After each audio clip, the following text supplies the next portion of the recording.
Eh bien, Bernard Douéret, nous nous retrouvons une fois encore, et je pense que c'est pour le grand plaisir de nos auditeurs, j'en suis même convaincu.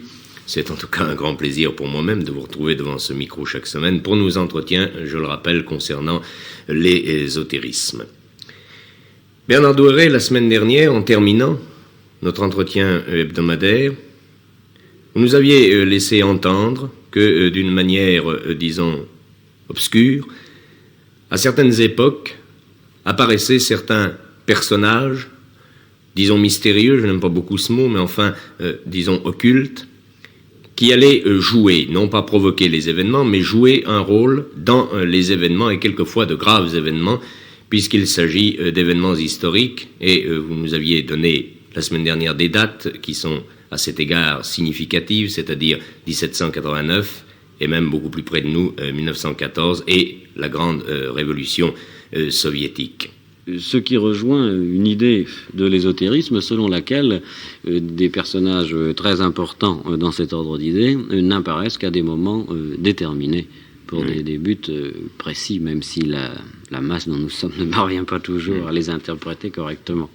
On a accusé, enfin les gens opposés de façon systématique à la franc-maçonnerie ont accusé la franc-maçonnerie d'avoir précisément pratiquement fomenté la révolution française. Oui, cette thèse a été en effet très discutée par des historiens fort sérieux et c'est encore assez difficile, je crois, de se faire une opinion très précise.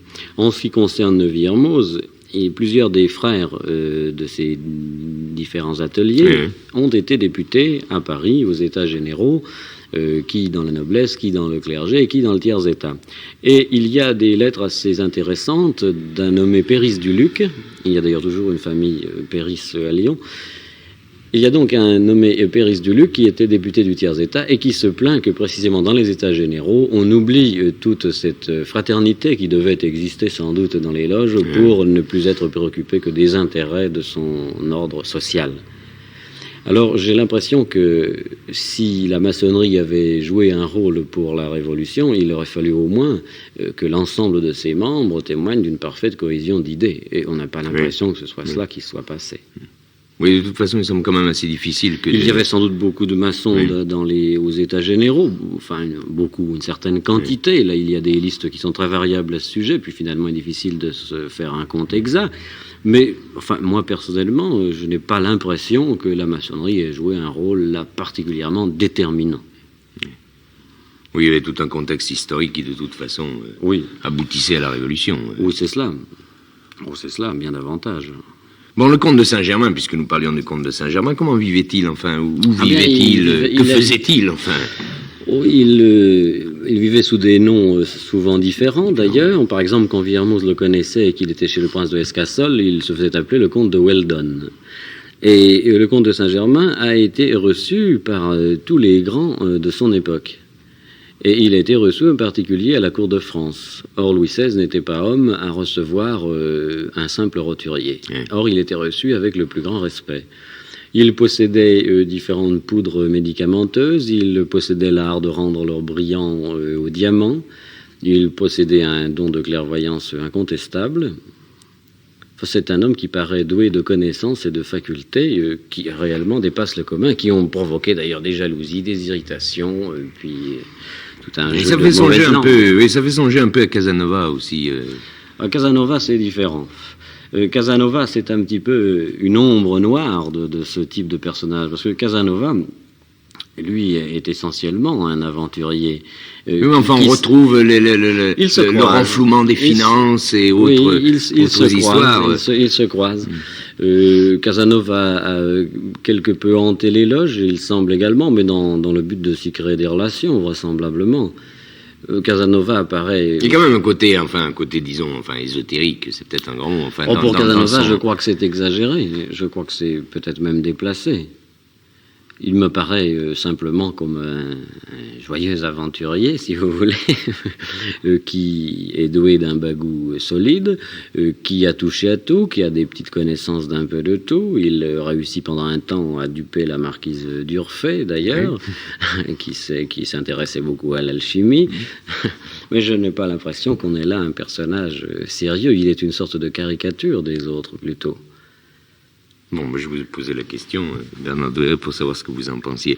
Quels sont les personnages qui sont encore marquants au XVIIIe? Je pense qu'on en a fait Eh bien, peu ou prou le tour. Pour ceux qui se rattachent directement ou indirectement à Lyon, je crois que nous avons vu l'ensemble, enfin, sous peine d'entrer dans des détails qui deviendraient certainement fastidieux. De toute façon, notre émission est une sorte de panorama, et je pense que c'est ce qui est intéressant d'ailleurs, parce que ça nous permet de survoler quand même assez rapidement à travers les époques cette espèce de continuité de l'ésotérisme. C'est ça qui, je pense, est quand même très intéressant. C'est ce qui me trouble le plus, moi, personnellement, c'est qu'il y ait précisément cette sorte de pérennité, enfin...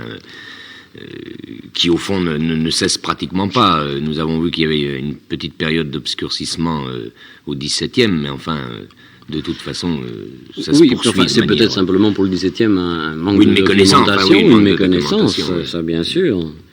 Je crois que peut-être pour conclure sur le XVIIIe siècle, nous pourrions citer une petite page, un paragraphe de Louis-Claude de Saint-Martin, qui définit assez bien toute une direction de l'ésotérisme de cette époque. Et voici ce qu'il dit. Nous pouvons amener un homme à la croyance, parce qu'elle ne tient qu'à nos opinions. Nous ne le pouvons amener à la foi, parce qu'elle est un sentiment et une jonction.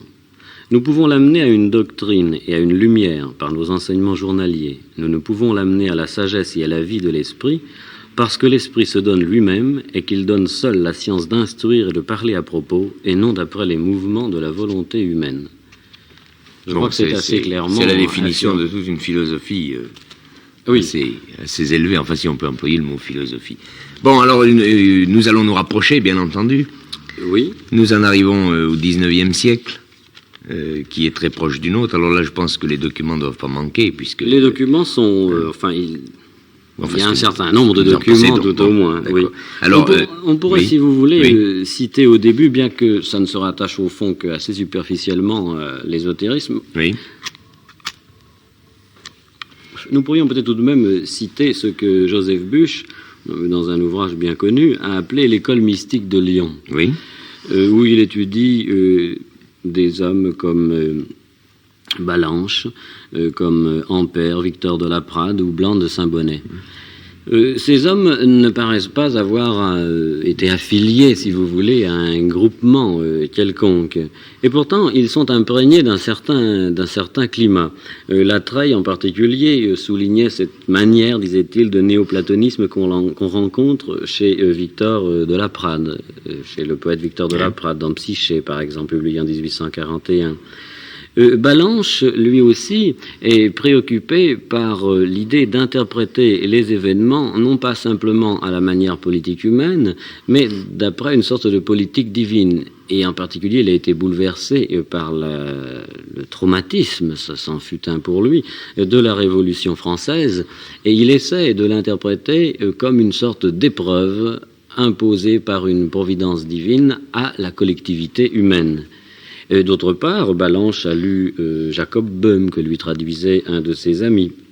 Il a lu très certainement également Louis-Claude de Saint-Martin. Donc ces hommes sont malgré tout imprégnés d'un semblable courant d'idées. Ce qui est curieux, mais tout en restant en dehors de toute secte. Apparemment, oui. Ils auraient pu connaître d'ailleurs dans leur jeunesse Jean-Baptiste Villermoz, qui est mort très âgé vers 1824. Il ne semble pas du tout qu'il y ait eu de rencontre à ce moment-là. D'ailleurs, Villermoz vivait à cette époque dans un domaine de la Croix-Rousse, aux Collinettes, au-dessus de l'actuelle place Colbert, et semblait être assez retiré. Il y a également Blanc de Saint-Bonnet. Il existe toujours d'ailleurs une auberge Saint-Bonnet au-dessus de Vaugneray. Cette auberge qui a les apparences assez laides d'ailleurs, il faut le dire, d'un château moyenâgeux. Certainement que nombre de nos auditeurs la connaissent. Oui.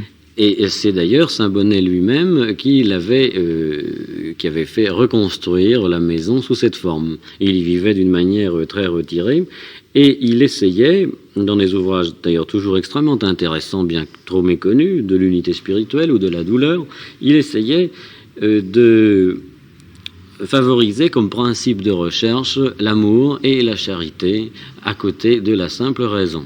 Et même Victor Cousin, à l'époque, se plaisait à reconnaître l'intérêt d'une semblable démarche. Et c'est pourquoi je crois qu'il n'était pas inutile de citer leur nom. Oui, de citer et de rappeler leur nom. Oui, ce qui est curieux, c'est quand même ces intellectuels soient imprégnés d'un autre esprit que l'esprit intellectuel. Oui, comme s'il y avait à Lyon une curieux, sorte de climat, finalement, qui conditionne les êtres, ou bien sont au contraire des êtres spécialement prédisposés et qui vivent dans Lyon, de façon à être plus particulièrement réceptifs. Enfin, il y a un inter-échange, là. Oui, et c'est là que se sent, en somme, l'ambiance, l'égrégore, si je puis dire, d'une cité. Et puis, au XIXe siècle, en avançant un petit peu, il nous faut parler, je crois, d'une petite affaire qui a bien défrayé la chronique à l'époque et dont on garde encore bien le souvenir, c'est la fameuse affaire Boulan, la fameuse affaire de l'abbé Boulan vers les années 80, d'autant plus connue que Huysmans s'en est emparé pour son ouvrage Là-bas, dans lequel ouvrage Huysmans s'est servi de la physionomie de l'abbé Boulan pour faire son personnage du docteur Johannes. Et cette affaire est assez curieuse. Boulan était un abbé défroqué. Il s'affirmait le successeur d'Eugène Vintras, lequel Eugène Vintras se prétendait simplement une réincarnation d'Élie, chargée de préparer la venue d'un nouveau Messie sur cette terre. Alors l'affaire s'est compliquée à propos de Boulan parce que il a été en quelque sorte excommunié par un des maîtres de l'ésotérisme de cette époque, je veux dire Stanislas de Gaïta. Et l'abbé Boulan prétendait que Stanislas de Gaïta le bombardait de mauvais effluves, essayait de le traumatiser par les procédés de je ne sais quelle magie noire, alors que Gaïta, très certainement, n'en faisait rien. Enfin, l'affaire s'est corsée parce qu'il y avait toute une publicité là autour, en particulier à cause de Huysmans. Ça s'est terminé par deux duels. Entre un journaliste, Jules Bois, et Stanislas de Gaïta, et un autre entre le même Jules Bois et Papus ou Gérard Encausse, dont nous aurons à nouveau l'occasion de parler. Eh bien, mon cher Bernard Douéret, la semaine prochaine, nous reprendrons ces entretiens qui sont vivement intéressants, je dois le reconnaître. Et puisque vous nous avez laissé entendre qu'il y avait encore une suite à cet ésotérisme dont nous nous occupons, eh bien, c'est avec plaisir que nous donnons rendez-vous à nos auditeurs ainsi qu'à vous-même la semaine prochaine. Donc, bonsoir.